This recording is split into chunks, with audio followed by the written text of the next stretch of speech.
This broadcast of Education and Perspectives is paid for by Medgar Evers College.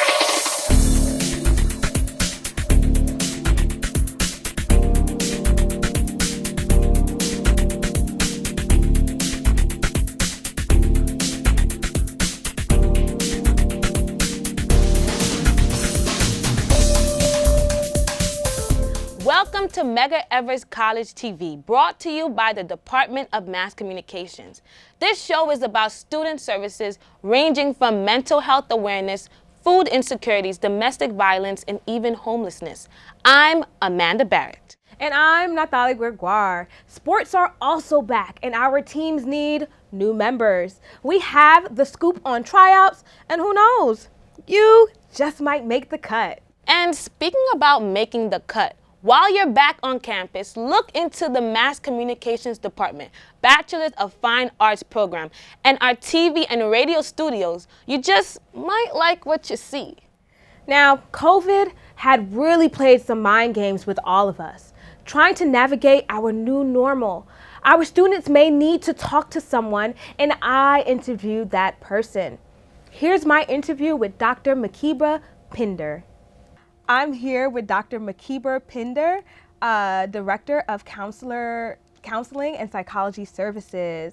Thank you for being with us today. How has the past 2 years affected students' mental health? It's shown that the students has had a lot of mental challenges and that they needed some real support in order to get through college and to get through these last 2 years. I mean, we've all been in the house. We went like instantly from outside to the house.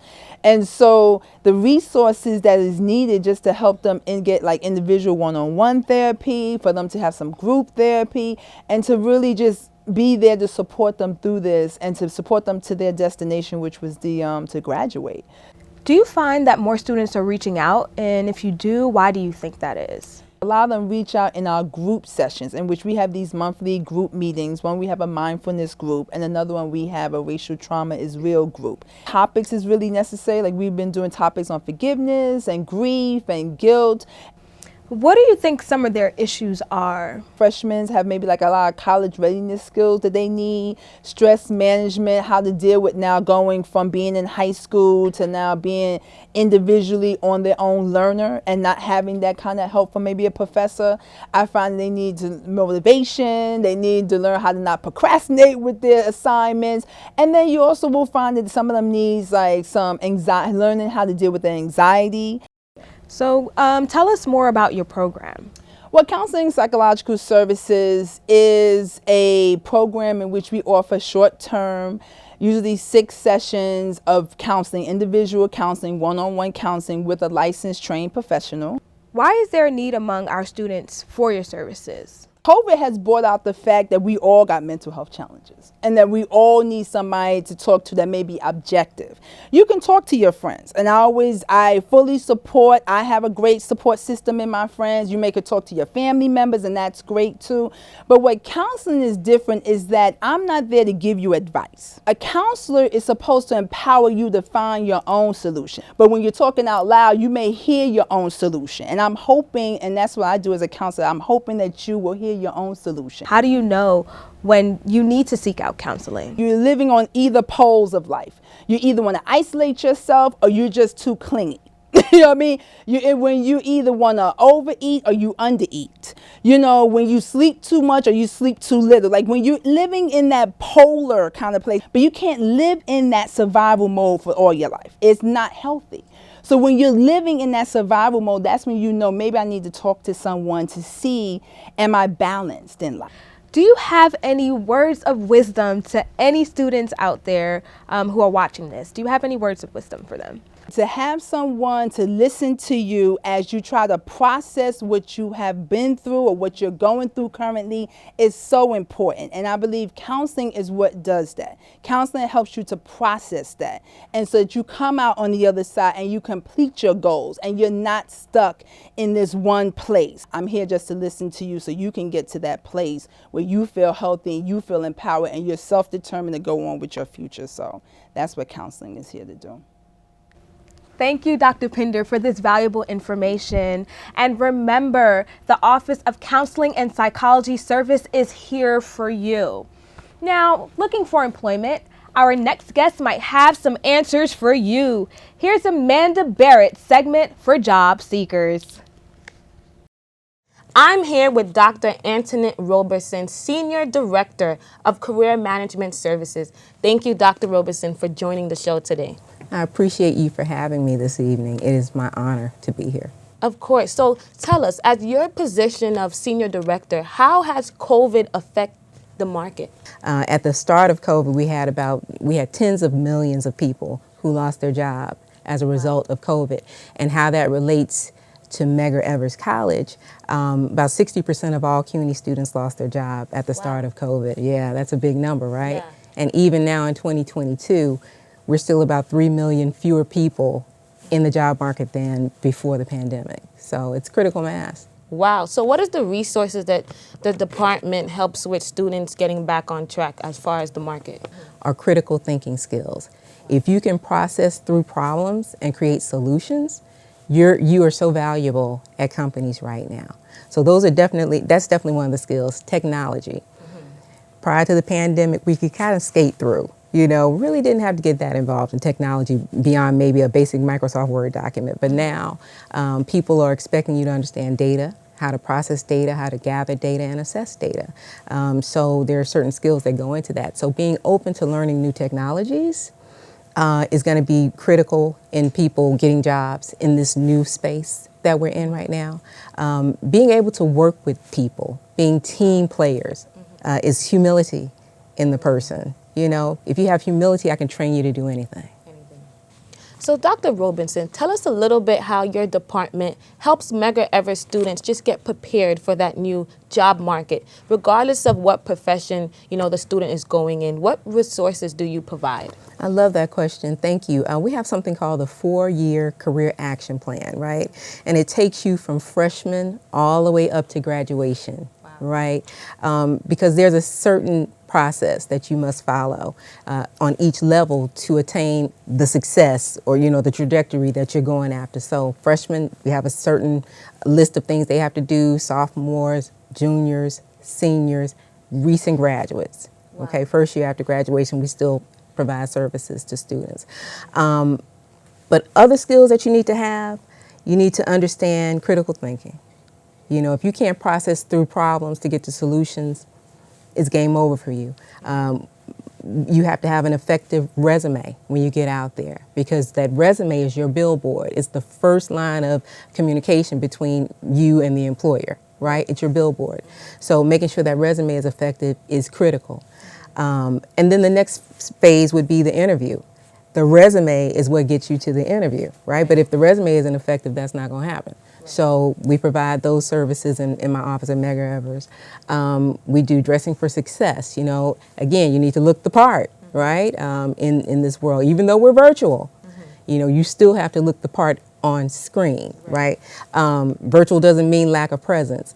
And certificate opportunities. In today's market, a degree is fantastic. We will always need a degree. However, a certificate will strengthen even that degree, right? So those are some of the skills that you're going to need to make it out here in this new job space. Wow. And I'd like to know, does the department have workshops for these type of things? I know a lot of students getting into their new field, they're kind of confused on what type of resume is expected for that profession. So I just want to know, is there certain workshops for that? And we most certainly do professional development workshops throughout the entire academic year, and sometimes even in the summer. In addition to those workshops, we do our very best to make sure that we have industry professionals. Wow. I could say even for the BFA program, working with professors who are professionals definitely gives us all an insight of how it would really be. So that's very important, not just having anyone teach us what we're going to step into, but having those who already are in that position. So I really love your answers to those questions. I appreciate it. Thank you so much. Dr. Roberson, we enjoyed your time here on the show today. So I'd like to ask you a question. What is some words of wisdom you have for graduating students at Medgar Evers College? The first word that I would give of wisdom to Medgar Evers College is to remain open, right? Open-mindedness can be the shift that you never thought you needed, right? But if you're closed, nothing can get in, right? So be open-minded. Be open to understanding that we are in a new age, a new job space. It's never going to go back to where it was. Technology is going to be here forever. And then being committed to your own growth and development, right? Sometimes we have to encourage ourselves and be our own cheerleader, yes. Right? So you have to remain motivated. And I wish all of my graduates so much success. You know, we are here for you in the Office of Career Management Services. Also, this fall, we plan on launching the first ever television show at Medgar Evers College called Higher MEC. It's a play on words, higher education, higher, H-I-R-E, H-I-G-E-H-R, you get it? I get it. And it's gonna focus on ensuring that people notice Medgar Evers students, they understand the worth and the value of Medgar Evers students in this community, and how to succeed and be successful and be a change leader and agent. And we may have a few student walk-ons and student guest appearances for that segment as well. So we want it to be a well-rounded program that not only entertains, but educates and engages, and most certainly empowers students to be their best selves. Wow, I love that. Thank you so much, Dr. Robeson, for being here today. And for our students that are looking for jobs, remember there are opportunities out here for you. I'm Amanda Barrett.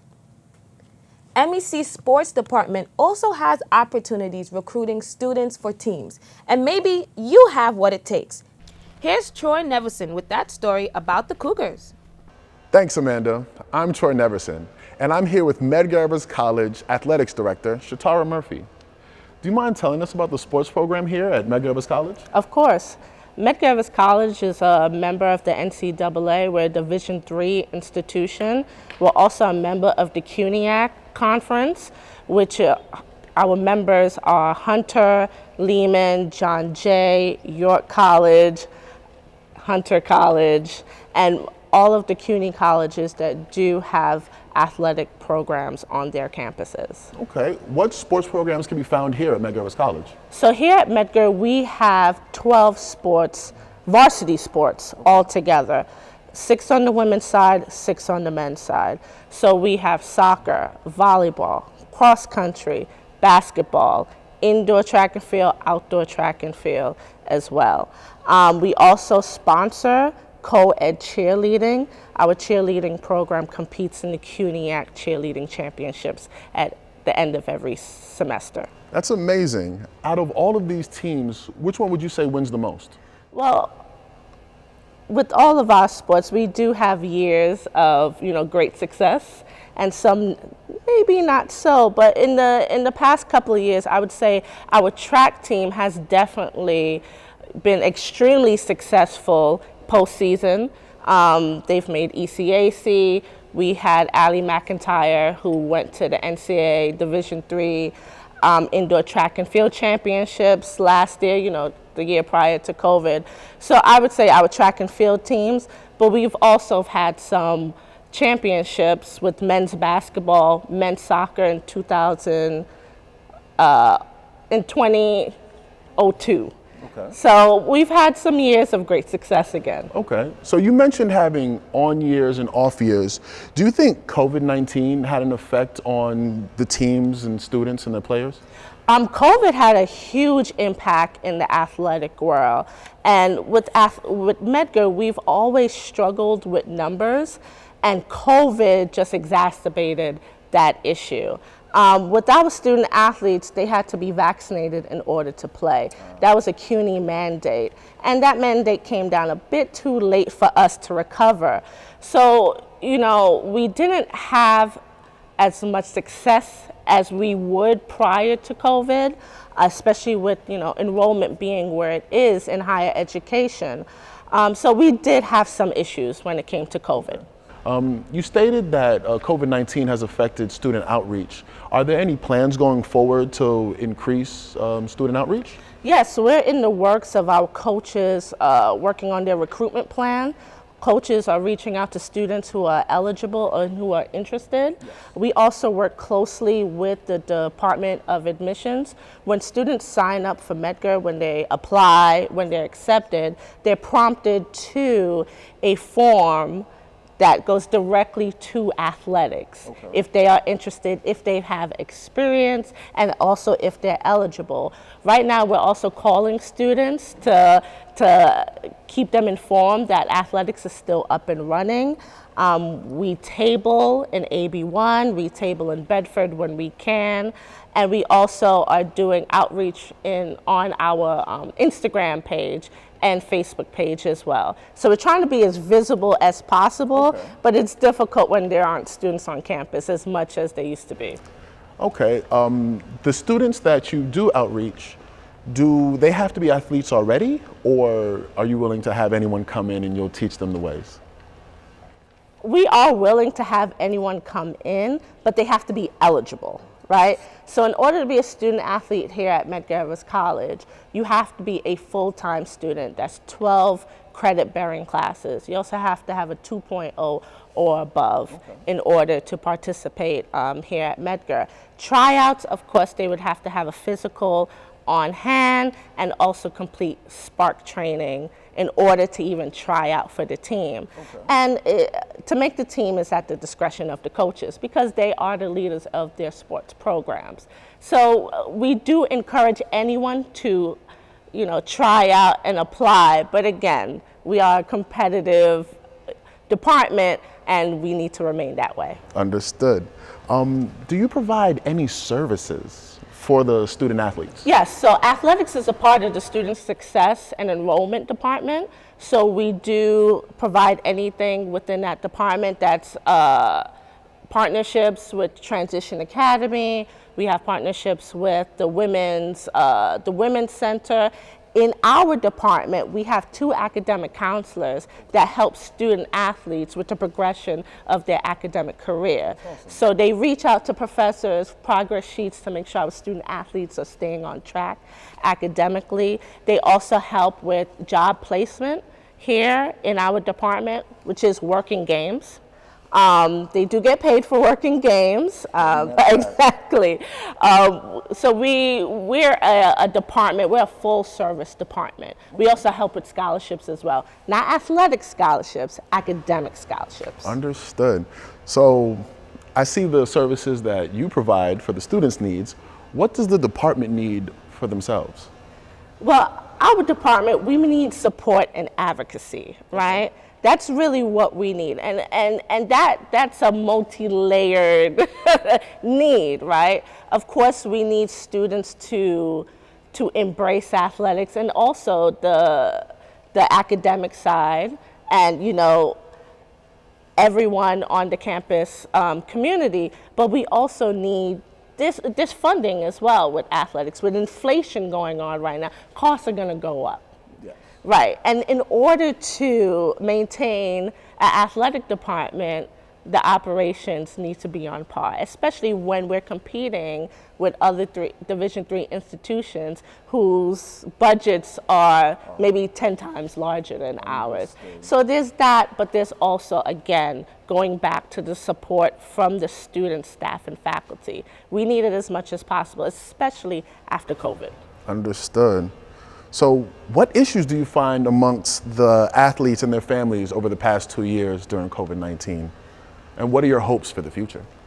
So during COVID-19, we realized that our students, and not just our athletes, they were home, right? Yes. They were home and going through this distance learning and also having family members around. So that was difficult for them, right? On top of sports being canceled for the 2020-2021 season and it coming back in fall 2021.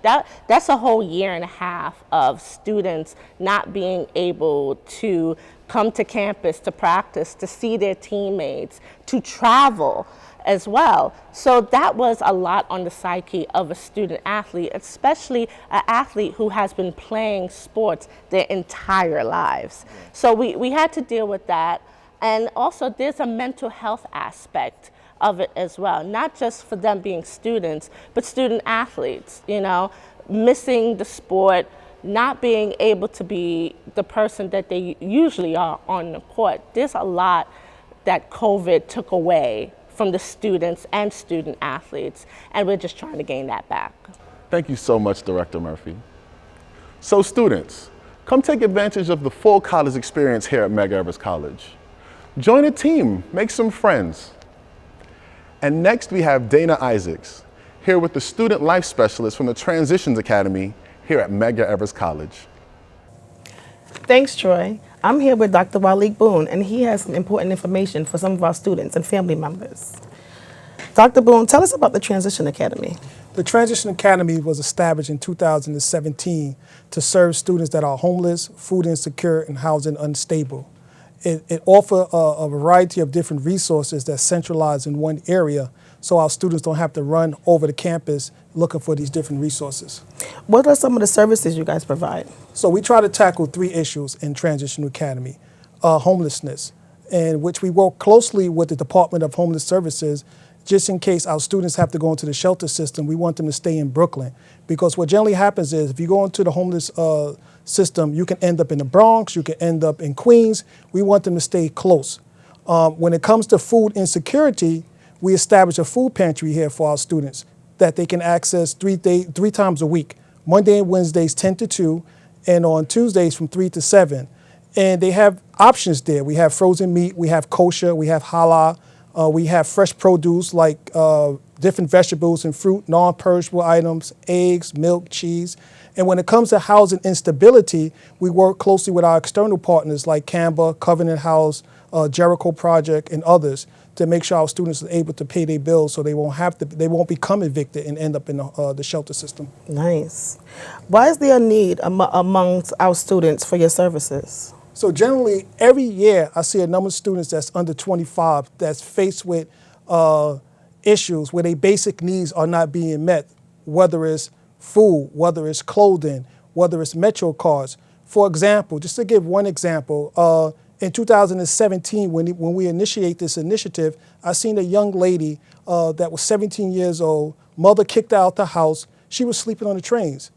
It was very heartening to see an individual that young struggling. So from there, our eyes was opened up that there was more students out there. But what generally happens is students which I consider marginalized students here on campus, generally hide in the shadows. They hide in the shadows because they're embarrassed because of the struggles that they're going through. So one thing that the Transition Academy does is we go out there to campaign to have these students come from behind the shadows so they can receive these services. Because once you receive these services, we help them to stay on track, graduate on time, and help them to better their living circumstances. And I mean, just speaking to these younger people, they see a higher education degree as a stepping stone to better their circumstances. So some of the things that they do is they sacrifice buying a Metro card versus buying something to eat. So this is why the food pantry is good for them. On top of that, we offer different vouchers. So we have Fresh Vibe Market that comes twice a month where we give students food vouchers where they can buy fresh produce. We give students a $50 food voucher where they can go to Food Town to supplement some of the things that we don't have in the food pantry. And we just try to provide these resources for them so they can stay enrolled. Because what generally happens is you have a student in a classroom that begins to distance themselves when they face with any of those issues. Sometimes the professor thinks that they might just don't want to do the work. However, they're going through something. They distance themselves from all student activities, and eventually what happens is they withdraw from classes and we don't see them anymore.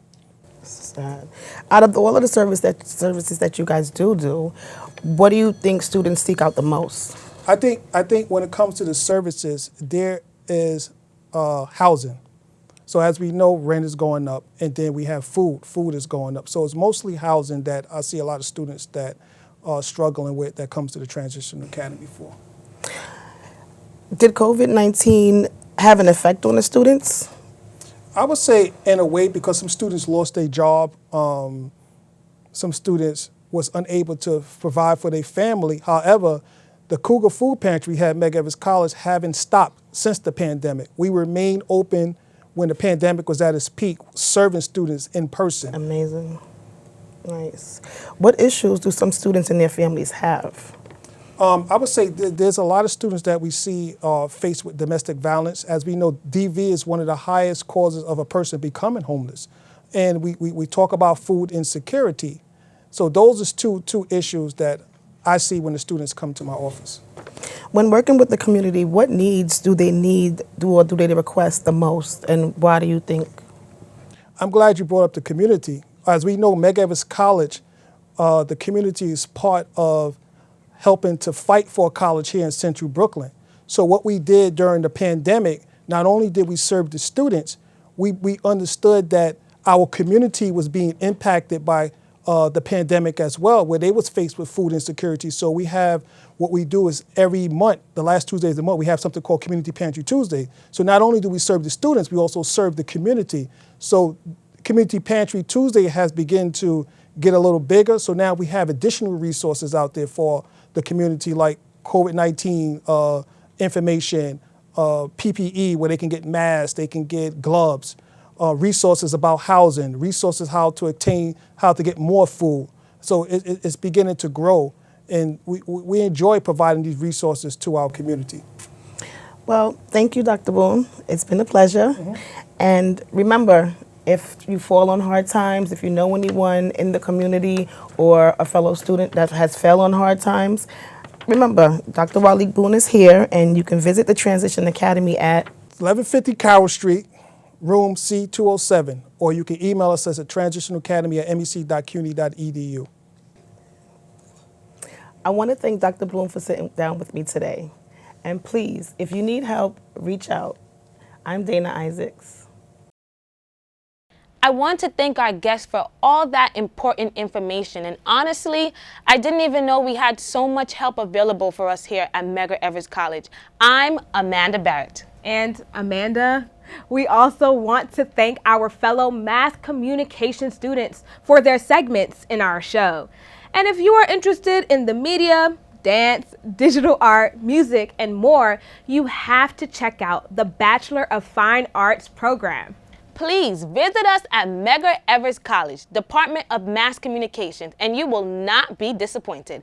I'm Amanda Barrett. And I'm Nathalie Gregoire. From all of us at MEC TV, thanks for watching. Bye.